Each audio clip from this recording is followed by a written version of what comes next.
a question that a board member, Lisa Sanudo, asked me, and I thought I would start with that question, which is, what has the friendship between the two of you meant over the years? What has it brought forth for both of you?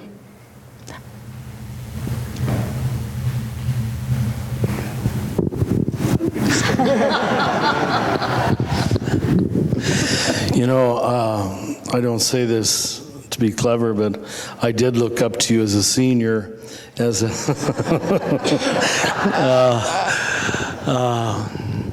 I felt you had paid your dues, and what was the proof in the pudding was how kind you always were, how humble you always were, how I mean, you would listen to me, and I was just blown away.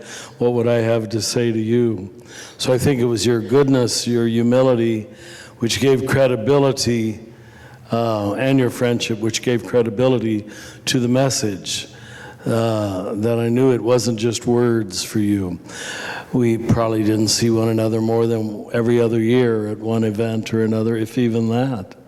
But it was always good and gave me encouragement, foundation, that this could work, and this could work for the long haul. And now we're both long haul people, aren't we?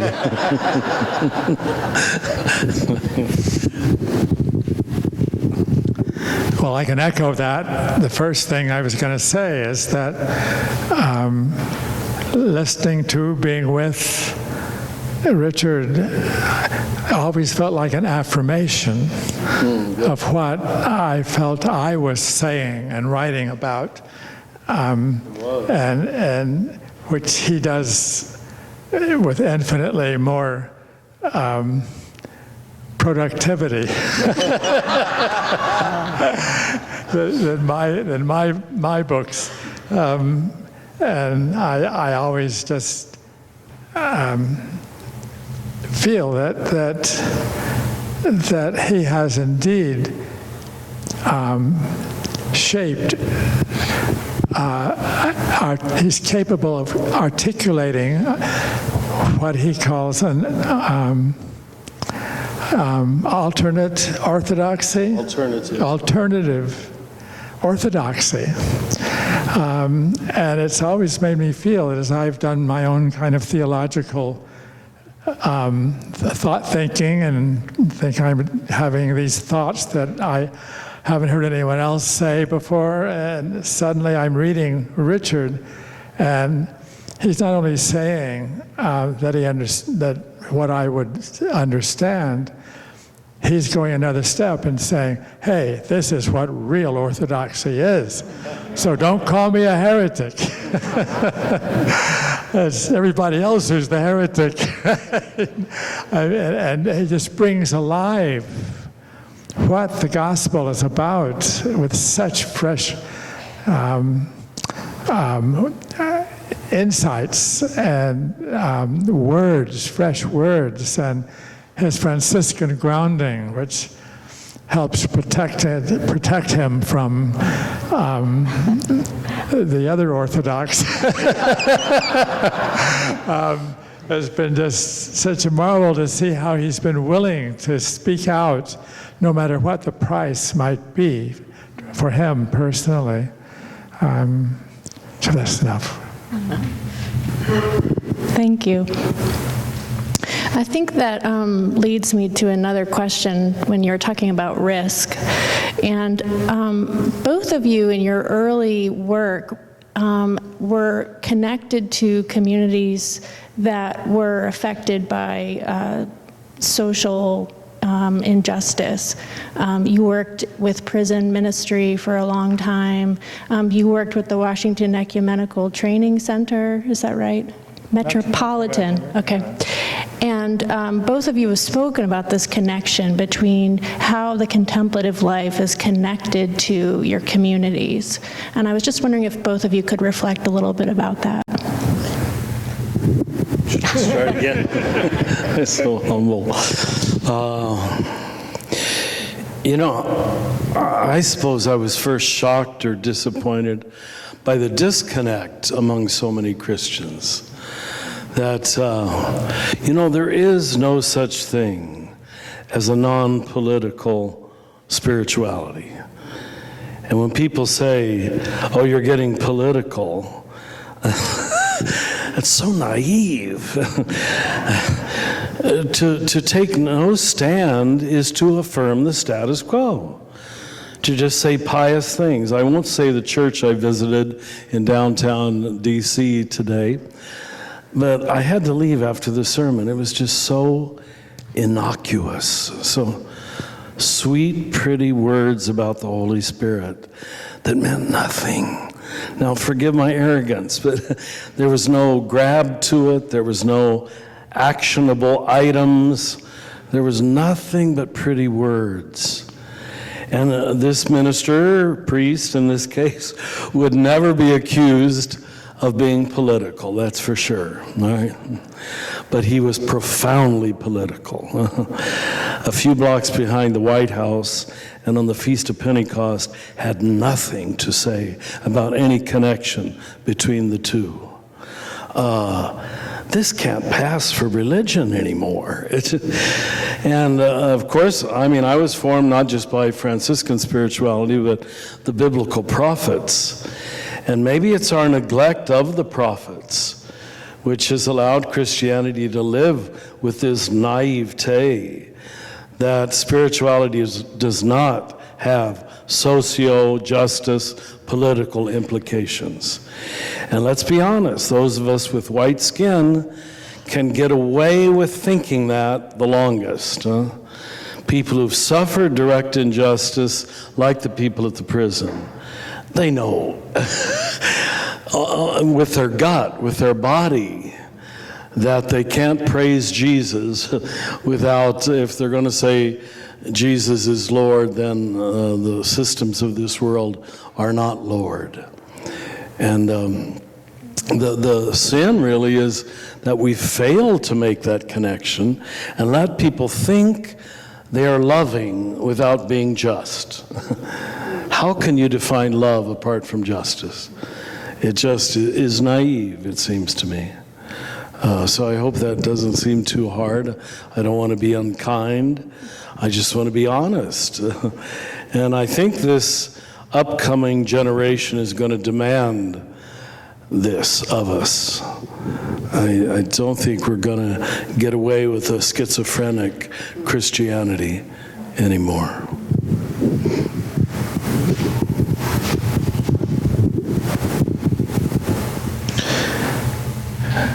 Well, I agree.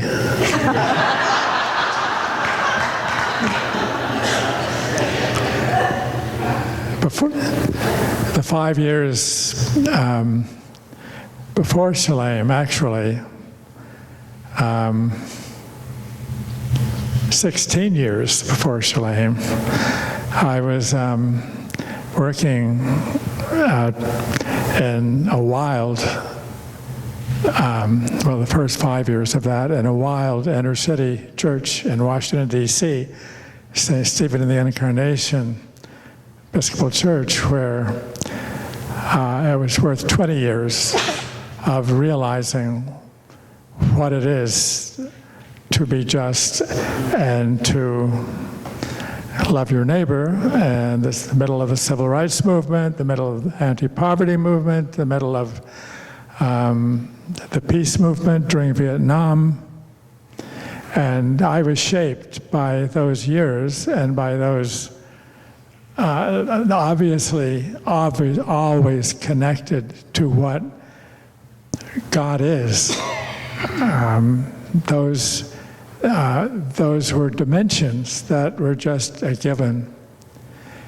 One time I was asked to develop an urban training program for the seminarians in the area that relate to the current social scene back in those days.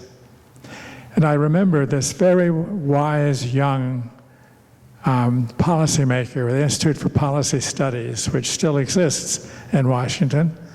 And that was one of the places we brought the seminarians to listen in a seminar to some of the big thought leaders at that time for what the social vision could be. And I remember in the side, he told me once, if you in the church have something to offer us, then come and tell us and join us. Otherwise, just throw the church out and just join us. And that stuck with me. It was like, what do we have to offer? Because these were mostly secular activists that I was dealing with in those days. And it occurred to me, as what we are here for now, that as so many social activists since those days have told me, we've lacked a really deep spiritual and I'd say contemplative grounding. And as a result, we burn out early when we don't succeed, because we don't have a long-term sense of being grounded in that which is beyond the victories and failures at a given time and various social movements. And that's when I said, okay, that was part of the reason for Shalem. We need to give grounding for the people who are out in the world and risking their lives and their fortunes and their minds to really help the common good and the ways that were needed. And I still feel this is, a vital contribution, because without that transcendent, inclusive, contemplative awareness of what reality is, it's so easy to get into we're the good guys and they're the bad guys. The divisions become just multiplied by us, and there's hate and there's no humanity seen on the other side. And that's part of our witness, as contemplatives, to really see that we need to have this shared vision of who we are in God, in reality, if we're going to really make progress that endures. Thank you both for those answers. I think what you said at the end, Tilden, about the either or and the we are right and you're wrong, and having to get beyond that kind of thinking also connects to what you have been working so hard on with non-dual awareness, this idea that you have to get this sense of beyond the either or. And that seems to connect as well in terms of understanding this grounding that must happen in order to live out of something beyond that either or. I think my last question is for those of us who may have been born after Shalem was started. Many of us are wondering, do you have any thoughts or hopes for the future of contemplative life and the contemplative path? Do you have a future hope for where the contemplative path might be going in the future? And I'll spare Richard going first. So Tilden, will you go first? Spare me.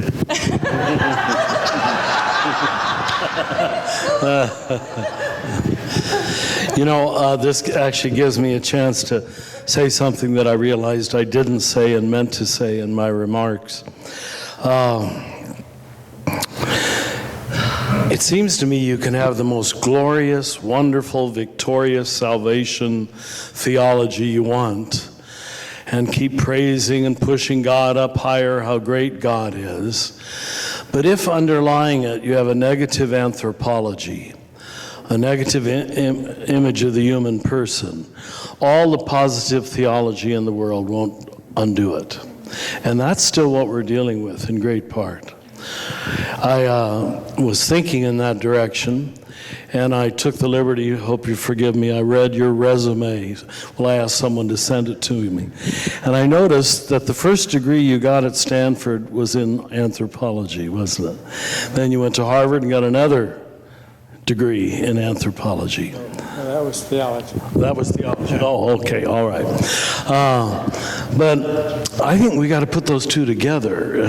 The image of God and the image of the human person are inherently connected. And what we're dealing with at this point in Christian history is that the way we got you to buy into this Christian thing was frankly based on shaming you. How unworthy you were, how sinful you were, and then we'd run in with our elixir, we've got the Jesus answer to save you. So you ended up terrible. God ended up wonderful, but I'm not sure God was happy with that arrangement, because the gospel was meant to overcome precisely that. And I say this with hesitance as a Catholic, not because we got plenty of our mistakes, right? But God bless dear Martin Luther, who I always identified with, actually, more than the Pope. But you know, when he says humanity is a pile of manure covered with the snow that is Christ, he's not doing Christ any favor. Do you understand? When John Calvin says that we are totally depraved, I didn't make up those words. Totally depraved. You have dug a hole in anthropology so negative. You can say all the wonderful things you want about how good Jesus is. It doesn't undo it. And this is what we're dealing with, a very negative notion of the human person. And again, this is what I didn't say it very well, but what I meant to unpackage, that I thought the work of Shalem in going to the soul level, to the inner level, to the interior level, without calling it anthropology, I think what you were doing was restoring the divine image. And I think they're only going to grow together. We have to have a positive image of the human person. In my 75 years, I've never met a loving person who didn't basically have a loving image of human nature. That human beings are good. And when you start in a hole, even this original sin thing, well, I guess we can blame the Catholics now on that. But you darn it, you all bought into it. You thought you were reforming us Catholics, and you really didn't. You continued much the same message. Tell people how terrible, how sinful they are, and then give them the answer. And the answer, there has to be a correlation between God and the image of God, between the human and the divine. Now, Jesus was sent to us to personify that, fully human and fully divine at the same time. But we didn't really believe that he was fully human. I mean, 9 out of 10 Christians will just say glibly, Jesus is God. Theologically, that's incorrect. Right? The Trinity is God, if you want to follow Christian theology. Right? And you pull Jesus out of the Trinity, and you got to give him a job. So I guess he's got to be God by himself. You know, it doesn't work. He ended up being the judge again, instead of in this divine flow of infinite love that we call the Trinity. We'll celebrate that next Sunday. So this is why I say, and I think not without exaggeration, I think we're still in early Christianity. And by that, I do not mean the 7 a.m. Mass. I think the mystery of the incarnation of God in Christ is simply too massive for the psyche to comprehend. We whittled it down to something we could partially understand and partially control. But the loser was the planet, the loser was the animals, the loser was creation, the loser was humanity. We said good things about God, but pretty much damned everything else. And God was, or in Jesus, was then commissioned to save all of that, you see. So if we are created, as Genesis says, Genesis 1:26-27, we are created in the image and likeness of God. There is the foundation of the good news. There is the democratization of the incarnation. There's the leveling of the playing field that was supposed to have huge and massive social implications. But you know, by and large, it hasn't. We divided into little parceled out groups, which we probably represent in this room, all with our lovely denominational names. And at this point in history, they just mean very little. As Paul says in Corinthians, Christ cannot be parceled out. The mystery is too big, and I think the future of both of our groups is to continue to offer people a mind that can receive an infinite God, an immense God, a God who lives in a worldview of abundance, not a worldview of scarcity, where there's never enough health care to go around, never enough grace to go around, there's always never enough. And we dare to say we believe in the gospel, a God of infinite love. So to me, and I know to you too, Tilden, the rediscovery of the contemplative foundation is the only mind big enough not to be dualistic and to always divide the field up between the good guys and the bad guys, between the winners and the losers. Let me end by saying this. I've said it probably too many times over the years, but when I was still a young priest in Cincinnati, I was giving a morning prayer breakfast talk to Catholic businessmen. And they all came in all successful and happy and good.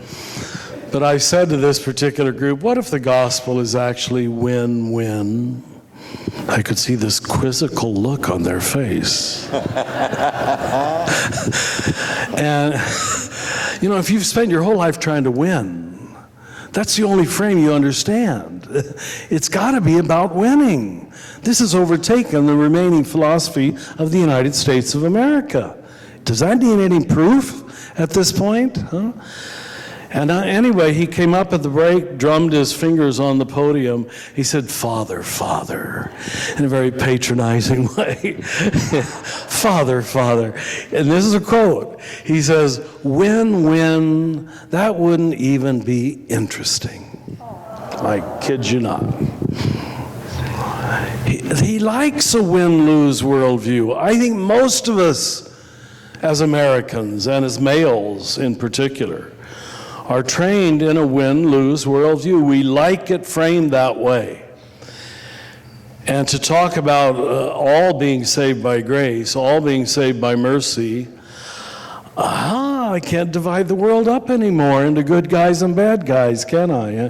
Because I'm one of the bad guys too. And maybe that's the position that we don't want to take. So forgive me for going so long, but I think the issues are too great at this point to play around with the gospel anymore and to make it a nice, convenient lifestyle explanation for people who don't want to do very much with their lives. Now, you wouldn't have come here today unless you're not that kind of person. So thank you for letting me say it to you, and Tilden will say it more kindly.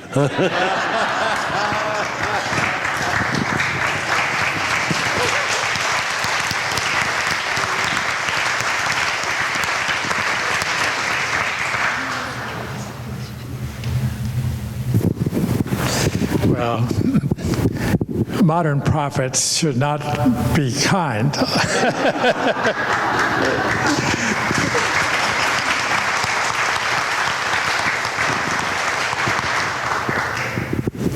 I just compliment in a couple of ways what Richard has said. First of all, in terms of the spiritual anthropology problem, if you've been dealing with contemplative grounding for some time, you become aware that we're talking about a different faculty of knowing inside. We're talking about an epistemology which means, how do we know something? That's different from just what the mind tells us and our egos tell us. it's that place that we could give many names, but from the early desert mothers and fathers on, you keep coming back to something about the spiritual heart, that placeless place in us where we touch who we are when we don't have attachments at that mind and ego level that keep us from seeing who we are. We all know when we've been graced to touch, to see our true being from the vantage point of the spiritual heart. It's something that is so real, so direct, so true, and so liberating in so many ways. And the cultivation of that faculty in all of us, so neglected in world cultures, except in those marginalized places that deal with contemplation. And we're in a new era now where for the perhaps first time in history, we're really looking at a populist, democratic, lay level of shared awareness. It's not just for experts. It's not just for gurus. It's for us. It belongs to us. It's our truest, deepest, most natural, real self. And once we realize that, discover it, or been given it, we know what impact that has on the way we live our lives, and the greater freedom to care for the world and to do it at risk, because finally you don't need to preserve anything when you're in your spiritual heart. What's given is there, and it's indestructible, and it's forever. So that's good news. And in terms of the hope that comes out of that, it's a very natural hope, because we know there's nothing that can defeat what we have discovered. We may die and be tortured to death for it, or what have you. I remember, in terms of non-Christian contemplative, awareness, in Buddhist tradition, a story about a Buddhist, a high lama, who was taken into confinement by the Chinese communists. It's the early stage of their takeover of Tibet, where he was mercilessly tortured. I won't go into details, but where he constantly was able to pray for those torturing him. And he was not a masochist. It was just that quality of awareness that he had transcended the tragedy, so to speak, that he was suffering. And he knew it was false, that it was sad, and it was bad and wrong. But there he was. That's what was given. And he was given to his truer, wiser, compassionate self, and God, that was stronger than any of the pain that he was suffering. I also remember Reinhold Niebuhr, who was not exactly a contemplative, but who was a prophet, and the great Protestant theologian in the late 30s, early 40s at his height. And he always said that you will never be involved in a worthwhile societal project if you think it will be accomplished while you're still alive. It was that sense of we're part of a process and we do our part in it, but it goes only so far, and the few years of life we have. It's left for others to pick up, to be inspired by, and to continue, which is the other thing that occurs to me about hope. It's hope, as St. Paul says, for what we have not seen. That sense in the spiritual heart of being very present, and yet a kind of eternal presence, and yet what will emerge from that? You don't know. You trust. To me, always that's the bottom word for faith. A kind of naked trust, where you don't even know what you're trusting, but you trust. There is where your hope is. Hope, trust, faith, and love, live together. And in that sense, we carry something that can't be defeated. We participate in, like today, and a lot of limitations that we didn't think we had a few years ago, in terms of what was being accomplished for the common good. And yet, as Richard himself said it as an aside when I was with him last summer, he said, well, 3 steps ahead, 2 steps back. That sense that it's a very erratic, progress, if you will, but that, as Teilhard de Chardin and others have well said, we're at an evolutionary process. It always saves me to think that it doesn't have to all happen in my lifetime. I have my place, my unique calling. I do what I can do. But it will go on and on and on until that omega point that he talks about, where then what Paul talks about, where God will be all in all. And we really find what finally we cannot complete, but has to be given us from that larger presence.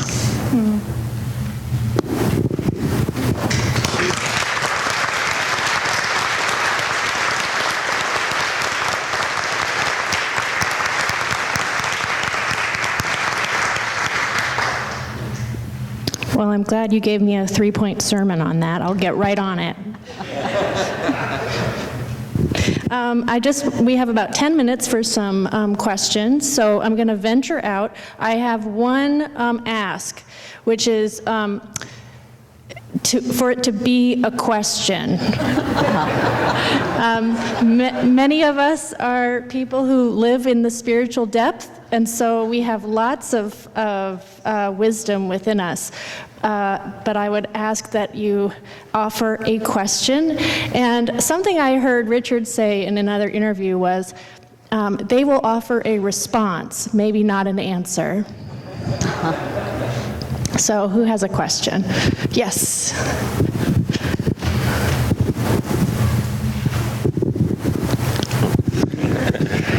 Could either one of you address spiritual breakthroughs you've had and anything they might offer us for encouragement in our practice?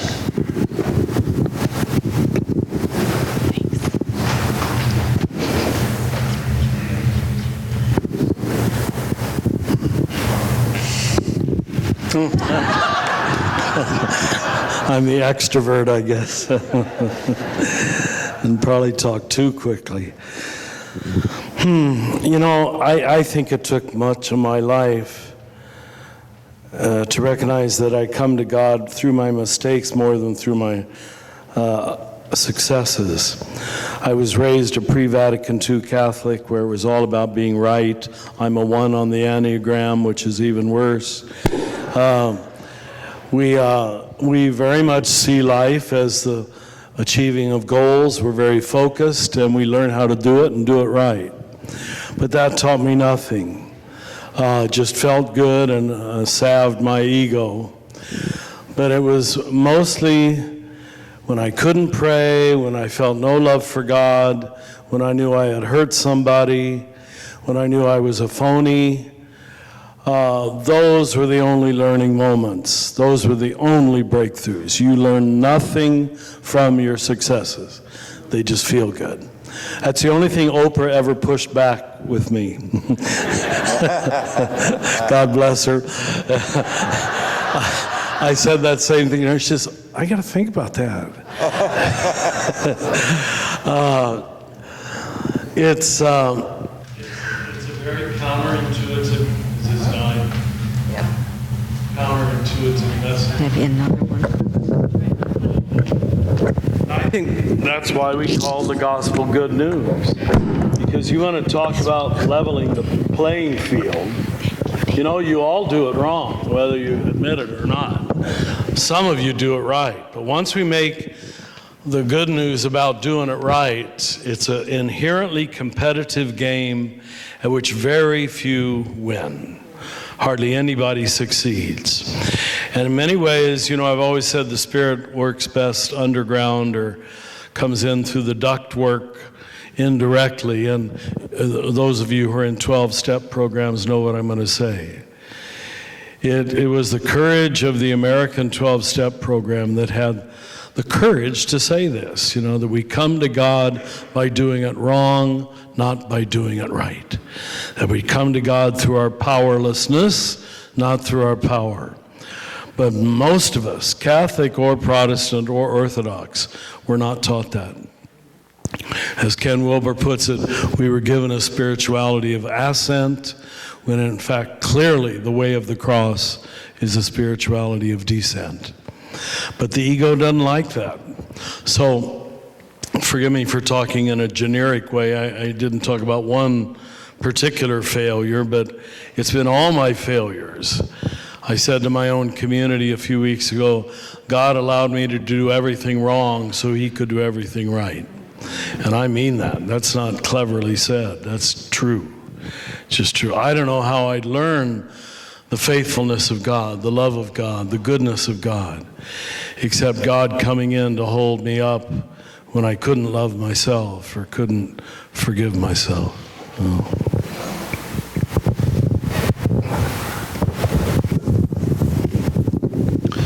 Oh, one thing that occurred to me was, I can't give a time when it happened, but it was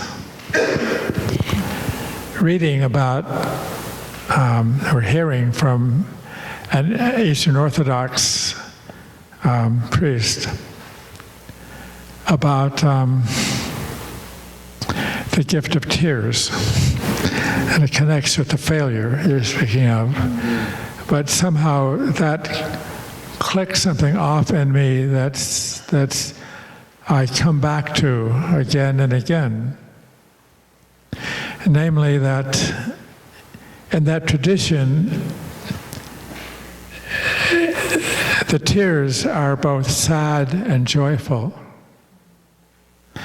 And the sadness is that a sudden realization that what he thought was true and what he was confident about in terms of his practice, what he thought he was doing right, suddenly he was given the grace of realizing that that was an illusion. He had been brought to a different state of freedom where he could let go his self-righteousness, if you will, and just humbly realize that he had been given freedom from that illusion. He was free now, in all humility for whatever he might be given. He wasn't attached anymore to what was controlling him, which was ending up being at the ego level, though using a lot of spiritual words for it. And that just meant so much to me, because every time, it doesn't mean that I don't come up with things that I think, oh, that really seems true and good and right and worth talking about. But it's always relative to this sense that we know just so much. And we're always in the spiritual hearts where we realize this. There we realize we don't know very much at all.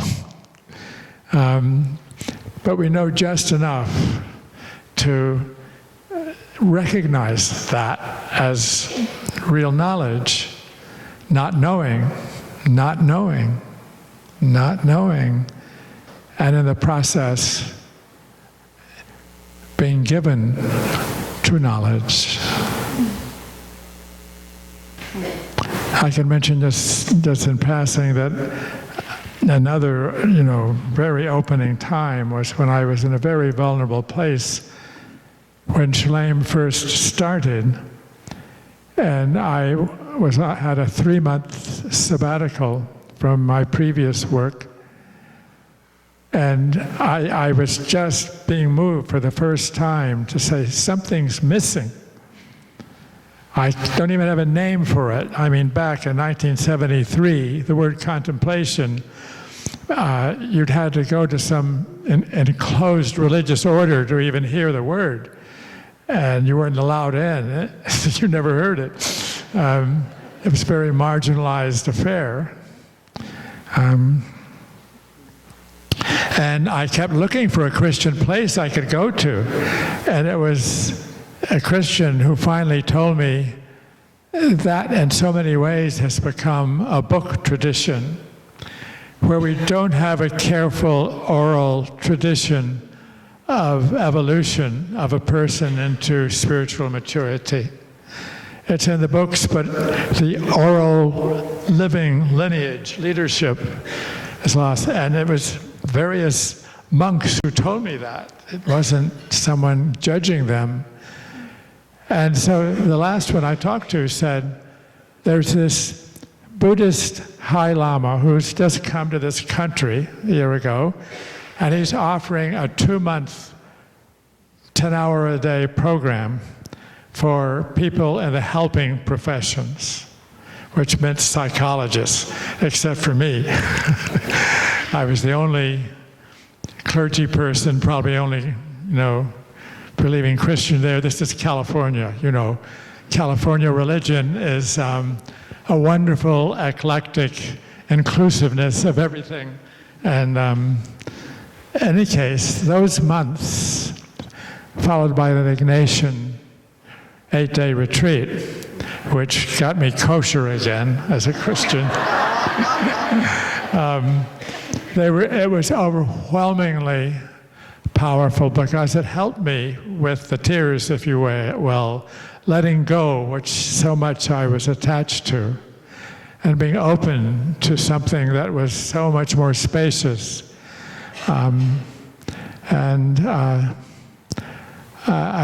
That has been a lasting impact on me. And I learned something about what a spiritual leader is from him, because he was so conditioned in what I would call the spiritual heart. So living from there, that he really could be in your mind when he wanted to be. And there were some of the most famous psychologists in the country in that group I was with. They were not easily hoodwinked. And they would come and tell me in awe, he knows things about me that he has no way of knowing. And yet he would never admit it. He was just very casual about it.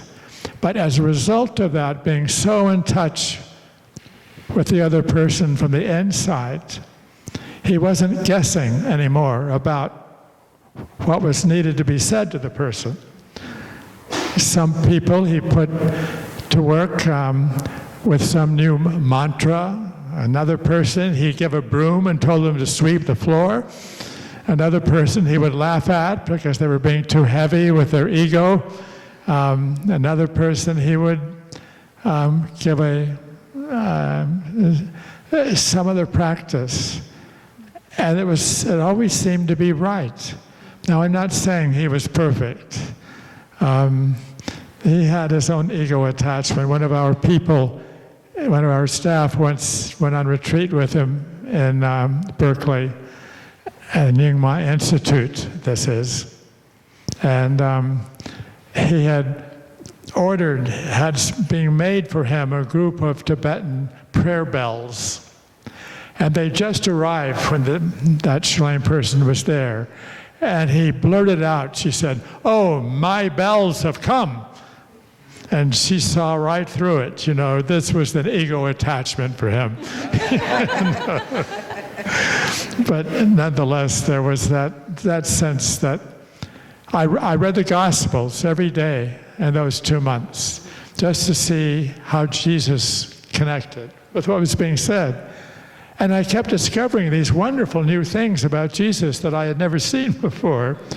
Not that he ever even mentioned Jesus, but what he was doing and saying, and the quality of consciousness that he was helping me be in, led me to read and sense what Jesus was saying from what he was being shown from his consciousness.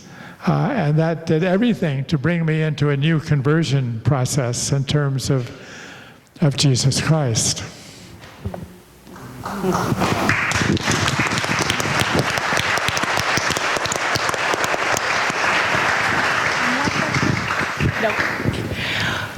Well, thank you all for being present to this dialogue, and thank you both for your openness and your trust with this time.